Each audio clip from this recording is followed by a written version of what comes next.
दादू साहब ने इस बारे में कही है कि विपत्ति भली गुरु संग में काया कसोटी दुख, नाम बिना किस काम के दादू संपत्ति सुख। कुछ लोग संपत्ति जोड़ के धन में खुश होते हैं, उन खुशियों को पाने के लिए बहुत प्रयास करते हैं, लेकिन दादू साहब ने उनके उलट बात कह दी। वो कहते हैं कि अगर संतों की शरण में चले जाओ और वहाँ अनेक प्रकार की विपत्ति भी आपको घेर लेना तो वो अच्छी हैं। संतों के संग में, उनके सत्संग में अगर तुम्हें दुख कष्ट परेशानियां भी मिले तो वो अच्छी हैं, क्योंकि नाम के बिना वो संसारी सुख किस काम के हैं। नाम के बिना वो सुख तो टेम्परेरी हैं, कुछ दिन के लिए हैं, लेकिन नाम का जो सुख है वो सदा के लिए इस जीव को सुखी बना देता है। इस जीव को घेर रखा है काल और माया ने, बांध दिया है। अनेक प्रकार के दुष्ट और दुश्मन इनके पीछे लगा दिए हैं। कुछ नारी रूप में हैं तो कुछ नर रूप में हैं।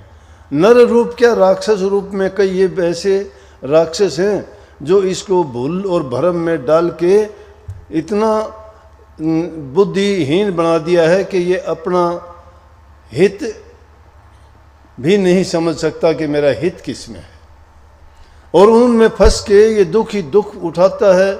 लेकिन पता इसको कब चलता है, जब वो परिणाम सामने आता है। करते हुए किसी को नहीं पता लगता। सोचो कोई चोरी करता है, चोरी में आनंद आता है, लेकिन अगर वो चोरी करते करते एक दिन आता है, कितने दिन दबा रहेगा। वो तो ऐसा है जिस प्रकार से कोई चोर अगर कोई तुम्बा चुरा के और उसको छिपाने का कोशिश करे, वो भी कहाँ, पानी में। पानी में अगर तुम्बा छिपाएगा वो छिपेगा नहीं, हड़का बहुत है। कबीर साहब की वाणी है कि चोर चुराई तुम्बड़ी और जल में दाबी आए, वो दाबे वो उभरे करतब छानी नाए। इंसान का कर्म उसे तुम्बी की तरह से है। इंसान उसको दबाने की कोशिश तो करता है, छिपाने का प्रयास करता है, लेकिन वो क्या होता है, बाहर आ जाती है, वो बाहर आता है। इसी प्रकार से वो कर्म, तो वो चीज़ें जो हमारे पीछे लगा रखी है, वो राक्षस और राक्षसियों के रूप में है। राक्षस उनमें कौन से हैं?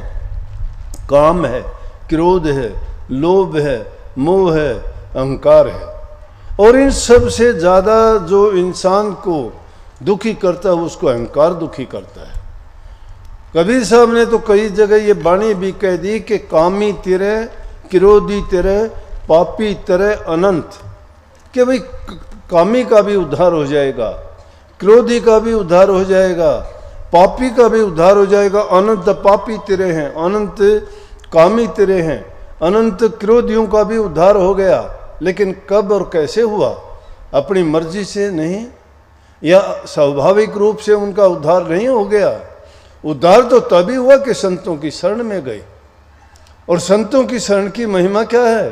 संतों की शरण की महिमा है कि कोटि कर्म, कोटि मंदे बुरे कर्म करके भी जो संतों की शरण में चला जाता है तो कोटि कर्म एक पल में संत काट देते हैं।